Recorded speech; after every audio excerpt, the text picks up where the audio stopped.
আসসালামু আলাইকুম। ওয়ালাইকুম আসসালাম। জি আপু, আপনার বাড়ি কোথায়? আমার বাড়ি তো সাতক্ষীরা। আপনার নাম কি আপু? আমার নাম সাথী। সাথী? জি। তো যে ফটোটা পাঠাইছেন এটা কি আপনার? জি, আমার ফটো। দেখতে খুব সুন্দর। বিয়ে শাদী হয়েছে আপনার? না ভাই, আমার বিয়ে শাদী হয় নাই। তো কি উদ্দেশ্য নিয়ে প্রতিবেদন করলেন আমার দর্শককে একটু ভাই বলেন। আইছি, আমার মা বাবা নাই, আমি একটা এতে চাই যে আমি একজন ভালো মনের মতো মানুষ চাই, যে মানুষটা আমার সুখ দুঃখের সাথী হয়ে পাশে থাকবে, এরকম একজন মানুষ চাই। বুঝতে হুম, পারছেন, অনেক কষ্টে আছি।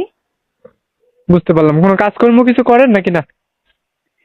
কাজকর্ম বর্তমানে করতাম, এখন আর করছি না, এখন বাসায় আছি, কাজ নাই বলে। ও, তো আপনার বয়স কত?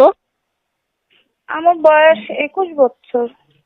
ও, আচ্ছা ঠিক আছে আপু, ফোনের মাধ্যমে তো সবকিছু বিস্তারিত বলতে পারবো না। জি। আপনি যাকে মনের মানুষ বানাইবেন তার সাথে হুম। বিস্তারিত কথাবার্তা বইলা নিয়েন। আপনার ঠিক নাম্বারটা এবং কি আছে। ফটোটা আমি ভিডিওর স্ক্রিনে দিয়ে দিব। আচ্ছা, আমার কোনো ইমো নাম্বার নেই, এটা লিখে দিয়েন, ঠিক আছে?